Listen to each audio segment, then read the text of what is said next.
I'm not a part of it. I'm just a guy.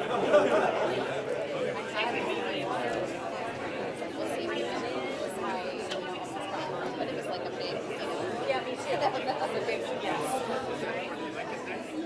Very good.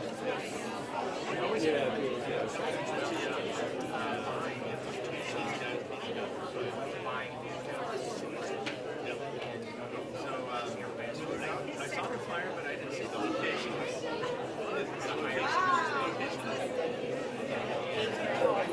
Slam the meal all in here.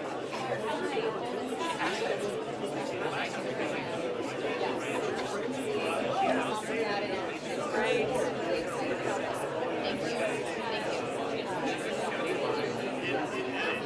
Bye.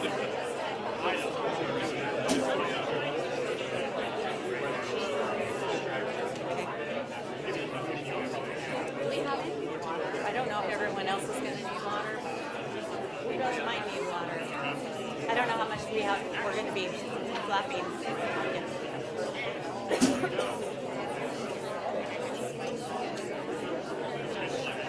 We got water. oh, boy.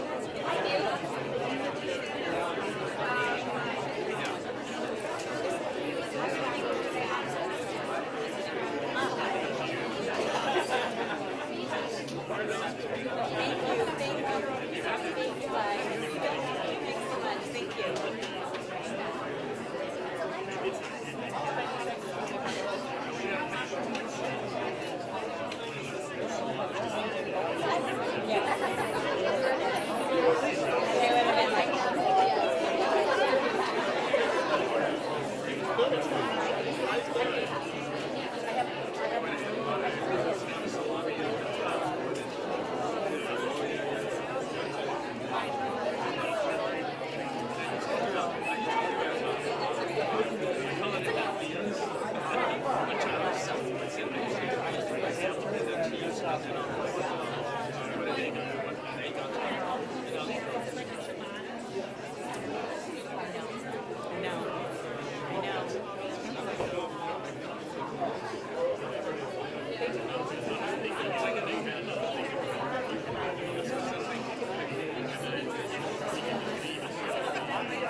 So it's just a toast. And cheese on top. And then what we just the microwave, just take a microwave.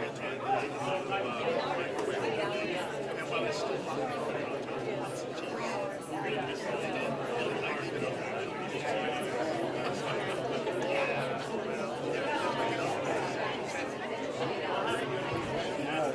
Structure is very different from mine.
Mr. Schneider, Rob, right here. How are you? I just do want to, yeah. This is for the good old time. For the good old time. Thank you, sir. Appreciate it. Why do I get a chair and you guys don't get a chair? Well, sorry, I'm going to sit down. All right, I'll stand up. What school do you go to? Yeah. What about you?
Today, I got one day in.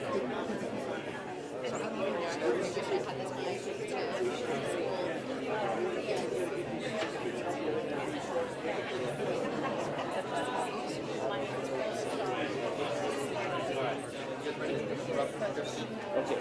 All right, good seeing you guys.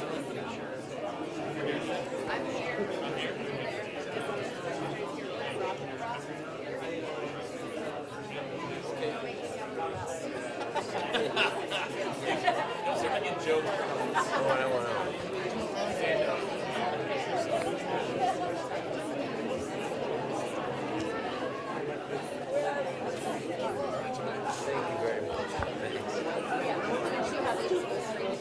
And then she has to like.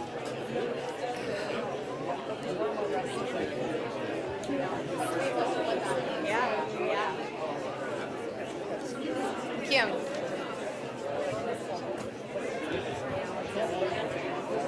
She always does that.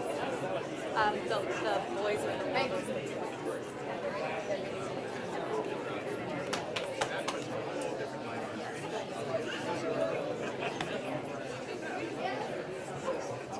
Not forever.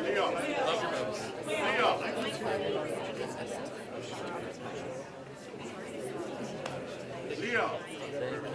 Thank you. It's my pleasure. It's my honor. To have that. What? I think that's No, it's my honor. We're going to do good stuff. Yeah. Oh, here, get over here.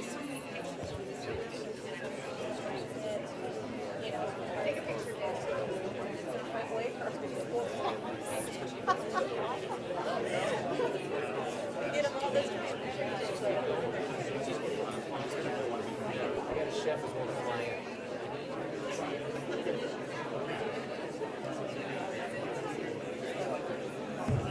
Your caller is up on that side, right side.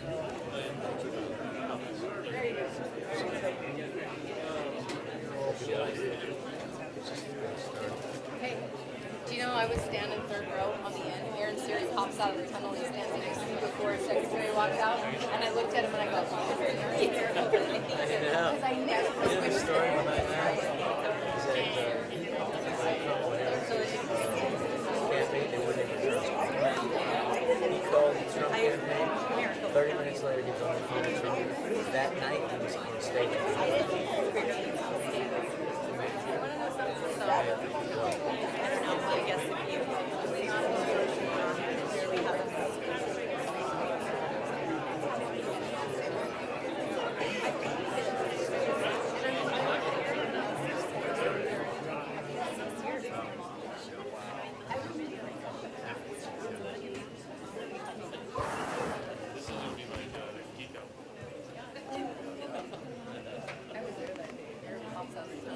I look at him and I'm like, I mean, because Aaron Siri came out of the tunnel right before you walked out. So I'm like,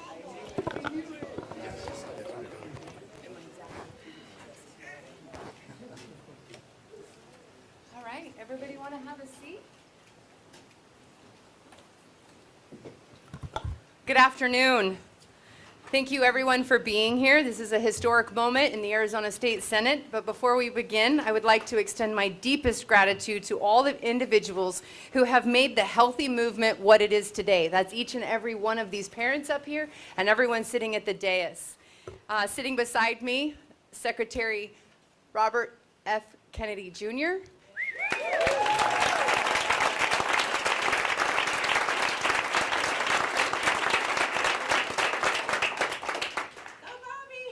Absolutely, absolutely.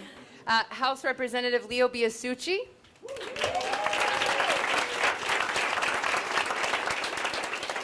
The talented Rob Schneider.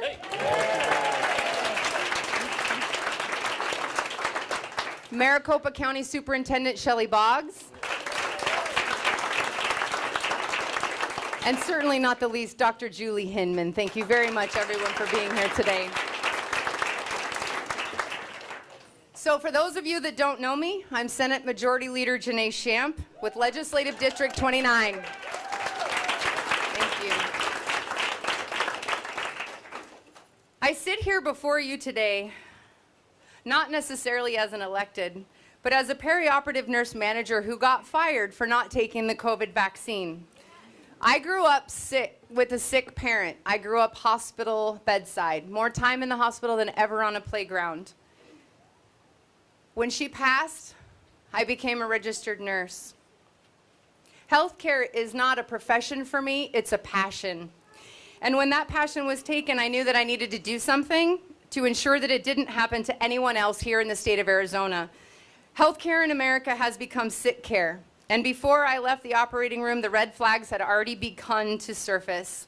By the time that I walked away, or was forced out, I would prefer to say, I understood the truth. Science was not being practiced. It was being purchased. We all know that good health starts with what we put into our bodies, but for decades, Americans have been exposed to additives that have been banned in countries around the world. These chemicals have been linked to everything from behavioral issues, cancer, hormone disruption, and nervous system damage. Despite the overwhelming scientific evidence, they have remained in our food until now.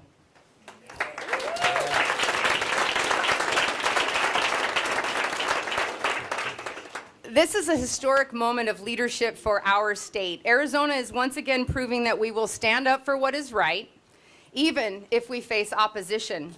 We are prioritizing the health of our citizens, our children, over corporate interests. We are choosing science over profit. We are choosing the well-being of our children over outdated policies that have left them exposed to unnecessary risks. So together we will continue to fight where every Arizonan has the chance to thrive, and together we will make Arizona healthy again.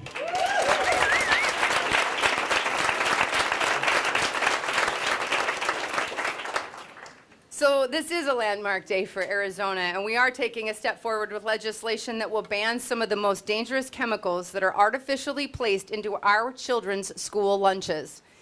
I will now turn it over to the bill's sponsor, House Representative Leo Biasucci, to discuss his important and landmark legislation.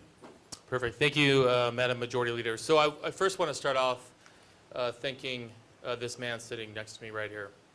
You know, there was a moment in August where he and President Trump came together and said, we're going to do what's best for the country. We're going to do what's best for the health of our people. They didn't have to do that. He didn't have to do that. But he did because he loves this country too much. And I want you all to give him a round of applause for that moment.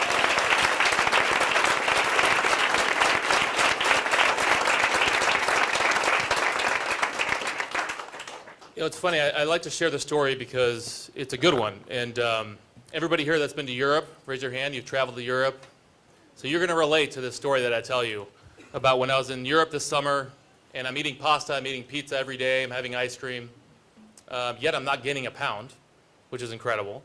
I feel great, and that's really what started this all off, because I asked myself, what is the difference? Why is it that I'm able to eat all these foods overseas? And yet, when I come back to the States, if I had that kind of diet, I would be 300 pounds in a week. So I started to look at the ingredients. I went to the grocery store, I turned around the labels of cereals, of pastas, and all these ingredients, and you're seeing that you have red 40s, blue dyes, potassium bromate. All these chemicals that are in the United States are not in Europe. And so when I started to do a deep dive back in the States, I realized that all these ingredients are banned in Europe for a reason. You look at red 3, red 40, potassium bromate, they're causing cancer, they're causing attention deficit disorders, they're causing all these behavioral issues. And what really made me mad is when I look at the box of Kellogg's in Europe, of Fruit Loops. The same exact company that makes Fruit Loops in the United States has a different product in Europe. So in Europe, they've removed the red dyes. They've removed all these toxic ingredients, but yet here in the States, they're still poisoning our children. That is wrong. Yeah. And I'm proud to say today, with a vote of 28-0 in the Senate, HB 2164, which bans all of these toxic ingredients, has passed the Senate and the House and is on its way to the governor.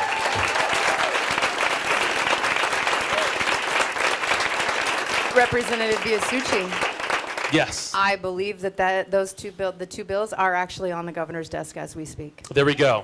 So on the governor's desk, which is incredible. But I just want to talk about how this is an incredible moment in history. You know, we have people that have been talking about this for a very, very long time. You talk about, you know, the Dr. Amons, the Dr. Mercolas, the Callie Means, the food babes. So many people have been talking about the health of our children for so long, but it wasn't until Secretary Kennedy was able to get in the position that he's in with that biggest microphone that people finally listened. And here we are today, about to save every one of these children's lives in front of us by doing these bills.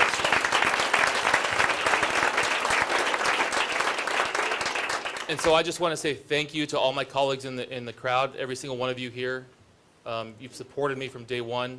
You've helped me from day one. The moment where I got pushback from the industry, you told me, don't give in, don't give up, do not bend the knee to their demands, do what's right. And I want to thank you all for doing that, because that gave me the courage to stand here today and say I did not change a single ingredient from this bill from the original version, and I couldn't have done that without your help. Bravo. So that being said, let me turn it over to the comedian. Rob Schneider, everybody. It's a pleasure to be. This will be the last time that I'm the same height as these children in front of me. And I would like to first thank the Democrats in the state legislature here for joining the Republicans unanimously for doing what's best for our children.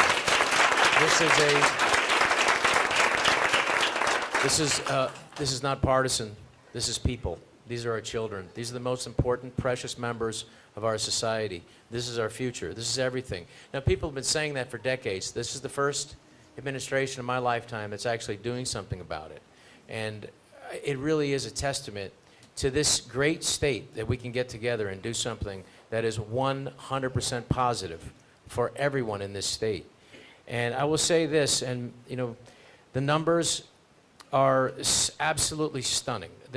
What's happening with our health in the United States is abject failure.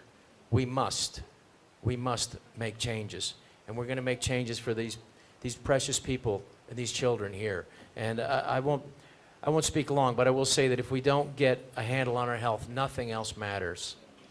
And as has been said, and I think Secretary Kennedy said, you may have problems in your life, but if you have a health problem, that's the only problem you have. Mm-hmm. Now, it's going to help our kids learn. It's going to help, and we're working. I want to thank Representative Biasucci for bringing me along on this.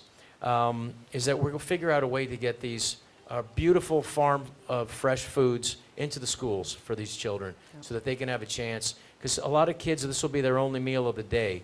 Let's not have some processed, chemical-laden thing that doesn't help them think, that may cause behavioral problems. Let's get them the best things, what they deserve. And I want to thank the parents in the room, because it's going to take the parents, it's going to take the educators, and we all want to do it. So it's 100% positive. So I want to thank everybody in the room participating in this, and I'm honored to be here. Thank you. Thank you, Rob.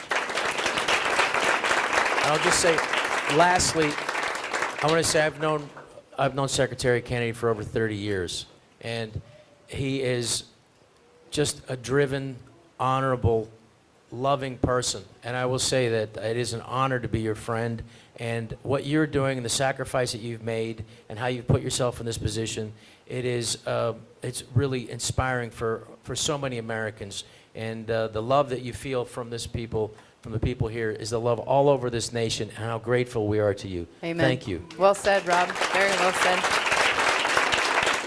So with that, it is my great honor to welcome a man whose name is synonymous with courage, conviction, and an unwavering commitment to justice. Mr. Robert F. Kennedy Jr., the U.S. Secretary of the Department of Health and Human Services. Sir, we thank you for standing here today with us, sitting as it may be, but standing shoulder to shoulder with us in this fight. The movement that you've created, that we're able to, as you work from the top down, meet you from the ground up. Arizona is eternally indebted to you for your service. So with that, would you please make a few remarks? Thank you, sir. Thank you very much, Janae.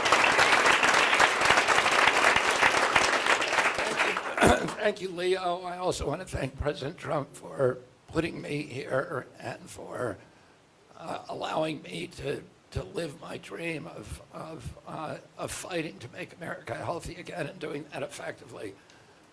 I was involved in the tobacco litigation back in the 1980s. And the tobacco companies at that time were the most cash-rich companies in the world.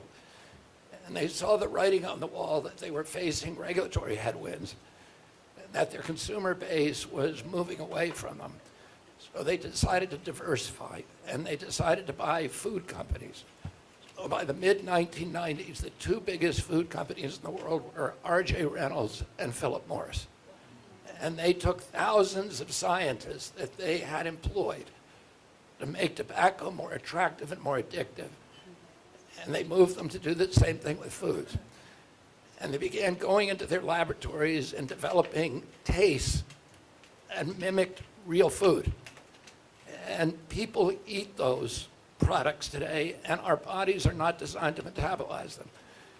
And your body is seeking the nutrients that go along with that taste, but there are no nutrients. Our food today, it used to be nutrient dense.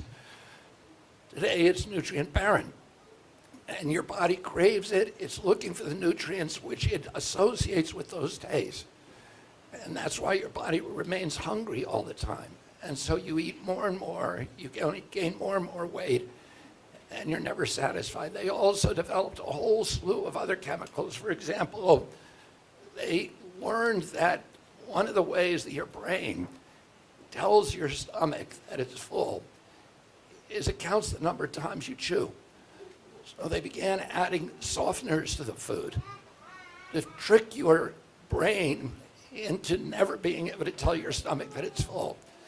And using this, many, many other chemicals, they poisoned our food supply in our country, and they made it, as I said, nutrient anemic. We're now the fourth most obese country in the world. And for the first time in history, we're seeing obesity and malnutrition in the same people. And Leo was talking about his trip to Europe. I shared an anecdote with him. I had a son who had chronic eczema. And anytime he ate pasta or bread, he would get outbreaks on his whole body, and they were excruciating for him. He went to University of Bologna for a year, and he ate spaghetti 3 times a day. He never had an outbreak. His eczema disappeared. And what we're doing to our children is criminal. And we have to stop. We are now the sickest country in the world. When my uncle was president, 3% of Americans had chronic disease. Today, 60% have chronic disease. We are the sickest country in the world. Our autism rates have now gone from 1 in 10,000 in my generation today, and 70-year-old men, to 1 in every 31 in my kids' generation. The diabetes rate has exploded. When I was a kid, an average pediatrician would see a single case of juvenile diabetes in a 40 or 50-year career. Today, 1 out of every 3 kids who walks through his office door is diabetic, even more, 38% by the latest NIH numbers, which I just read. 38% of teens now are diabetic or pre-diabetic. 50% of our adult population. This affects everything in our country. It affects our national security. 74% of American kids cannot qualify for military service. When my uncle was president, we spent zero nationally on chronic disease. There were no treatments. Today, we spend $1.3 trillion a year. It is bankrupting our country. And this step that these brave legislators took, and I want to thank the Senate President who's here also. Will you just stand up?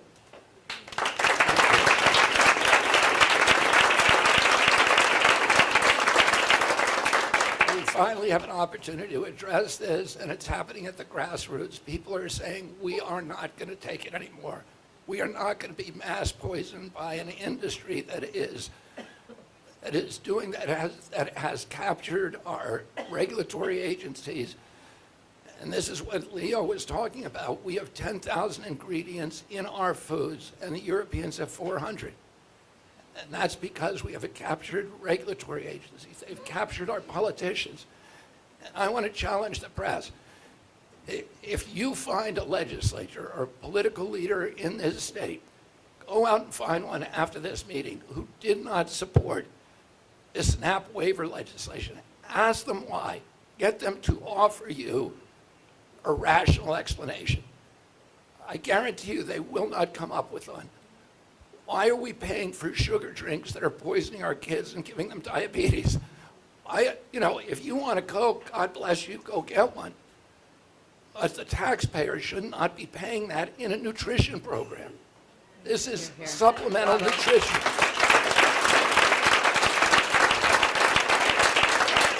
There are no nutrients in that soda. There are none. And why are we paying for that? We should be paying for healthy. We're going to pay for it twice. We're going to pay for it now, and then we're going to pay for it with the diabetes bills later on. Oh, ask them to give you a rational explanation and then sit there and say that does not make any sense. What is the real reason that you voted against this bill? And do your investigation and find out how much money they are taking from the soda industry. And you look at all of these public health groups like the American Heart Association that oppose this legislation. How can they do that? Ask them, how much money are you taking from the soda industry? This is clear cut. There is no reason to vote against this bill except for sheer corruption, because you've been bought off through a system of legalized bribery. And I'm very proud of these legislators and senators for standing up for the health of the people of Arizona. We need...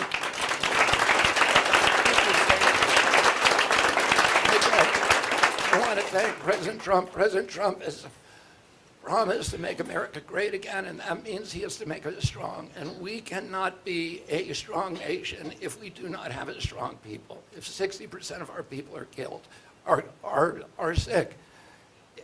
He's promised to restore to the American public the promise of the American dream.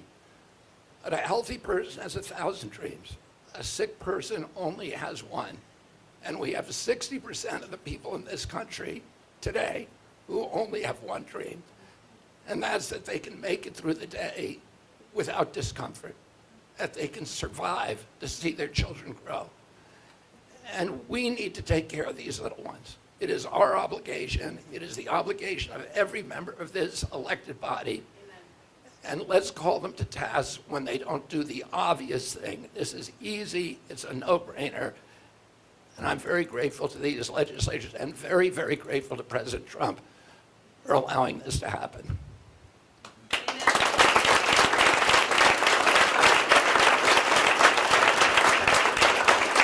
Thank you, Mr. Secretary. So also joining us today is Maricopa County School Superintendent Shelley Boggs, and she has been a dedicated advocate for the well-being of our students and the future of our communities for quite some time now. So please, if you wouldn't mind making a few remarks. Okay. Can you guys hear me? Okay. Doesn't sound like you can from here. I'm Shelley Boggs, and I have the honor of being the Maricopa County School Superintendent, where every single day my team and I work hard to make sure our students are safe, supported, and thriving. And I'm humbled and honored to be in this room with parents and advocates like Robert Kennedy Jr., so awesome, who believe that keeping our kids, the priority for our kids is making sure that they are healthy. I'd also like to thank President Trump for his bold, forward-thinking vision to make America healthy again. Those words are not just a slogan.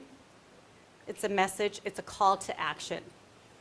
And because of leadership in Senator Shamp and Representative Biasucci, did I say that right? Biasucci? We are working to make that vision a reality here in Arizona.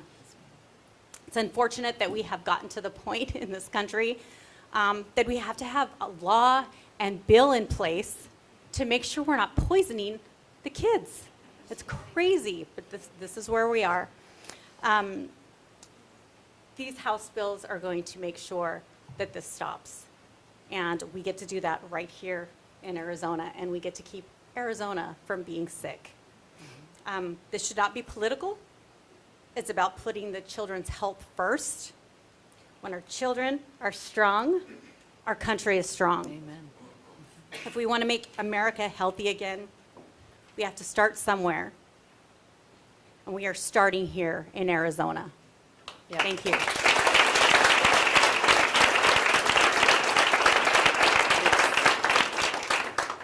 Dr. Julie Hinman, who I've gotten to know very well recently, and I'm so very grateful for your involvement in this. She is a respected functional medicine specialist who's been a strong advocate for cleaner, safer food. Her expertise and personal passion have played a critical role in raising awareness about the dangers of harmful additives in our food supply. So thank you very much for being here today, Dr. Julie Hinman. Well, thank you all, and it's wonderful to be here in front of the state alongside of the leaders who have pushed this bill forward and been such advocates. Secretary Kennedy, I am so grateful to sit alongside of you at a moment to have this opportunity to speak on a topic that I have felt so passionately about for more than 2 decades. It is wonderful and emotional at the same time. As I became a mother of 3 kids, age 2 to 9, the impact that I was seeing in my professional career was very apparent that it became more urgent now than ever. I left traditional medicine where I worked for about 15 years in the hospital because I realized that our chronic disease rate and what was impacting our families and our residents here was at a critical mass. As a matter of fact, it almost seems as a swell that it is unstoppable. The stopping, though, starts with these kids and the foods that they are exposed to and the way that we teach and educate our children on how to advocate for what is really healthy and what their outcomes look like. We know that when kids are diagnosed with diseases like diabetes in childhood, they are far more likely to suffer those same consequences into adulthood, and most do not ever undo that condition, including obesity. So it is tragic, and the processed foods have no place in schools. So Representative Biasucci, thank you for including me in this. Senator Shamp, I am proud to stand alongside of you as a nurse who is committed to the health of our communities and to the wellness of our state, and more importantly, to our nation. So the fact that this has become a table topic makes me so thrilled, and I'm proud. I'm proud for the parents who are standing up for their children and who are demanding better for them, and from their healthcare providers too, because it is time that your healthcare providers understand the impacts of these foods and the lack of activity that they're getting inside of their routines, and just it has so many impacts. And so I see that every day. I am hopeful. I am excited for where this is headed, and again, I thank you for including me here today. Thank you very much. You know, as we start to look at this, it almost feels daunting when we first start. And then as it starts to continue to grow and we are able to have so many people involved, and I'd like to have a round of applause for all the parents that brought their kids down here today because they know how important this is.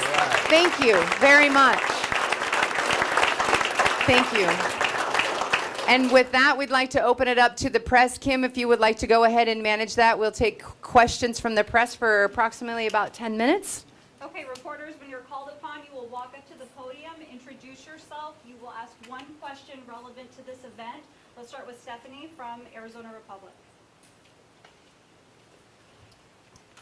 Hi, Secretary. I wanted to know what your strategy is for stopping the measles outbreak in Texas that continues to grow. Our strategy has been very successful. There are 640 cases now in Texas. The number continues to grow by the day, but the growth rate of the measles are 640 nationwide, about 440 in Texas. The growth rate has diminished substantially.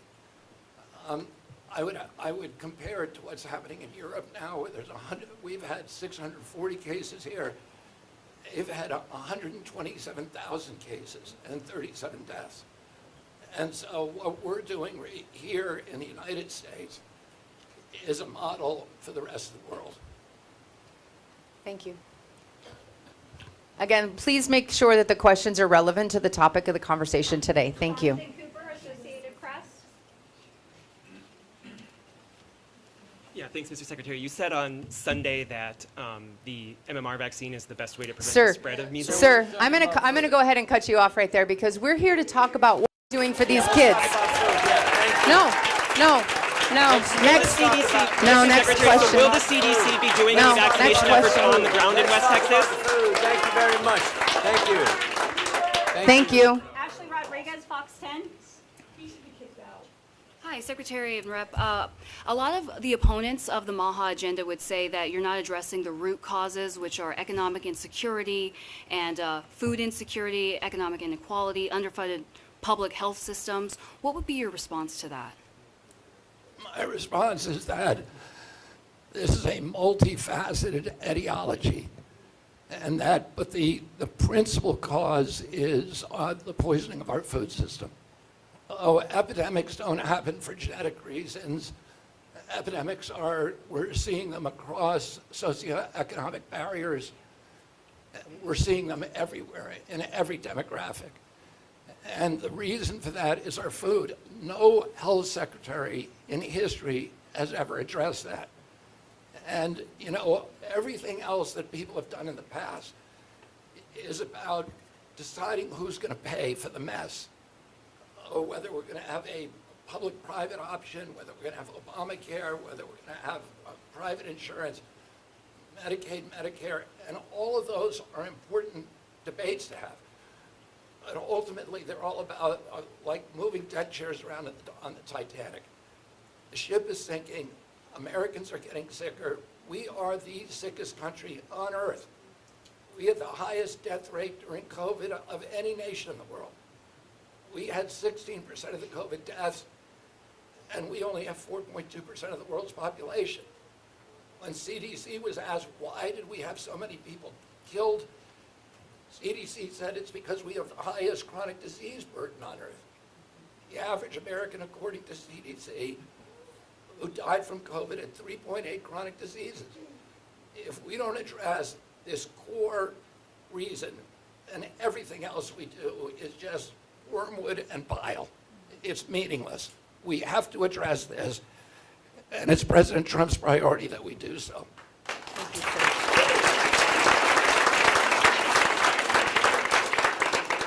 A reminder, if your questions are not relevant to this event, they will not answer. Howie, come on. Good afternoon, Mr. Secretary. My name is Howard Fisher. I'm a reporter with Capitol Media Service. I also have covered the legislature here since 1982 when I actually had hair, so it tells you how long I've been here. You still got it pretty good. Oh, bless your heart. Mileage up there. I did attend the vote in the Senate this morning on these bills, and one of the questions that was raised about sodas, and I appreciate what you're saying about sugared sodas, is yet we're allowing parents to purchase heavily sugared cereals, all sorts of other things, snack bars, and everything else. I mean, where's the line in terms of what the government should be telling people on food stamps they can and cannot buy? Well, you know, we're not going to solve the entire problem overnight. We have to start somewhere. About 10% of food stamps go to sugar drinks. And it's the quickest and most obvious thing to do. If you look at how much problem these legislatures had in pushing this bill through, it's just for a small category, but it is for the most relevant category, the most important category. The most obvious thing that we should do is to not be paying for this. Now, I want you to understand, if you want to drink a Coke or any kind of other bottled soda, you have an absolute right as an American to do that, and none of these people want to take that away. But if you're spending nutritional money that is paid for by the taxpayer to make our kids healthy, and you're buying something unhealthy with it, and that needs to be corrected. Believe me, I would like to solve the entire processed food program, but we're not going to do that overnight. We're going to do it in the next 4 years. And, Thank you. great. Yes.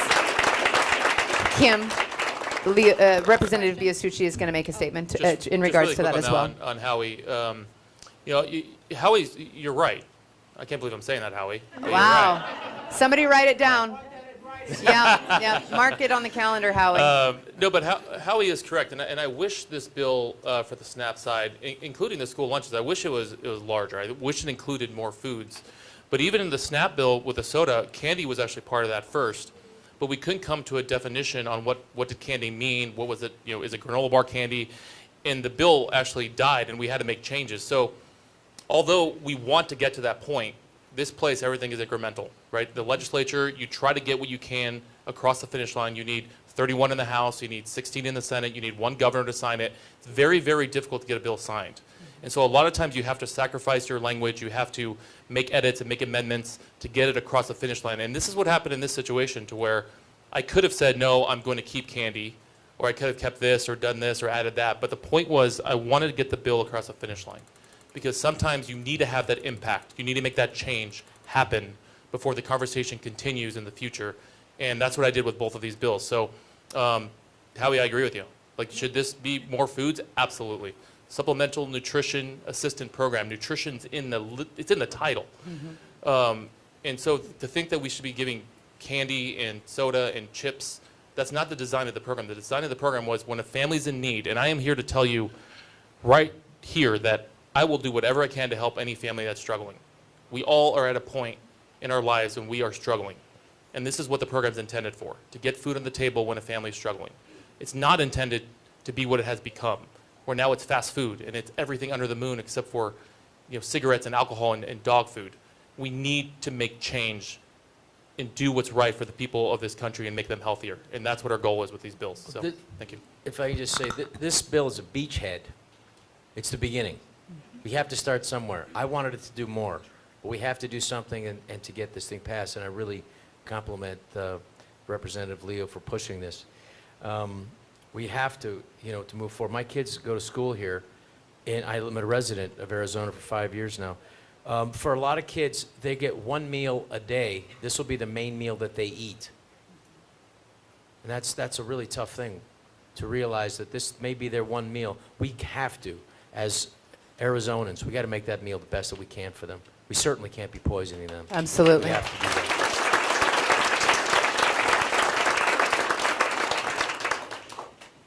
Hi, Secretary. Catherine Houghton with KFF Health News. I am wondering, regarding the bill that you all were just discussing, the Foundation for Government Accountability has been working to pass similar bills in other states since early 2024.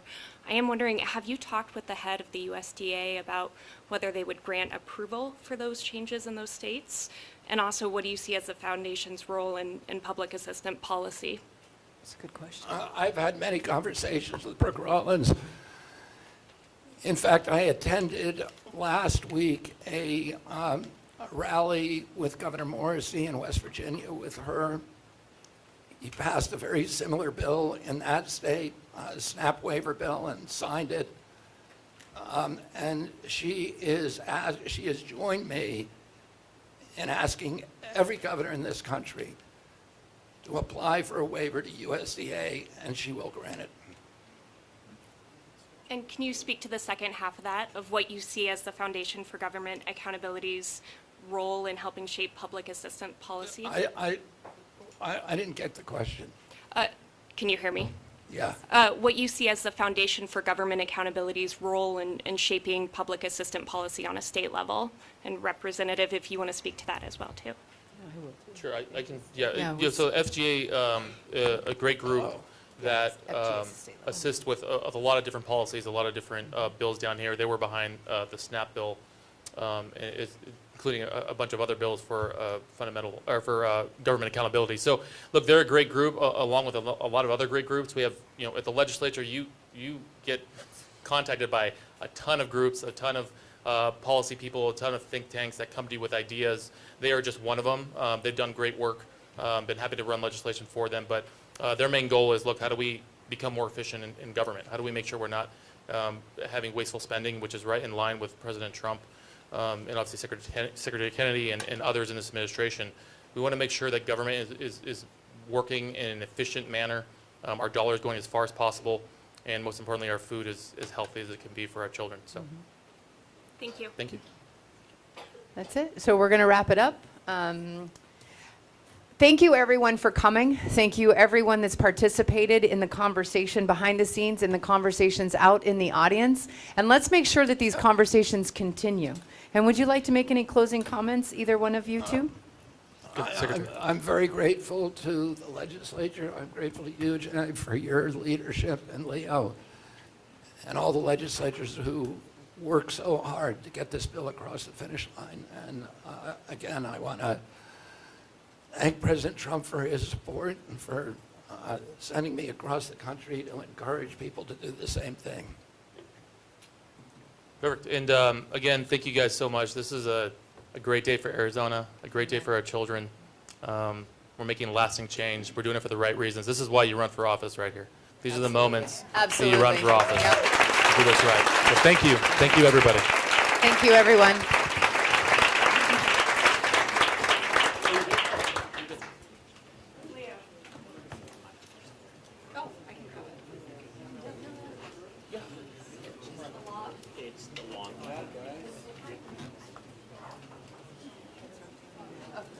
Thanks, kids. You truly were the stars of the show. Thank you very much. You can do it!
Oh, yeah, I mean, take picture.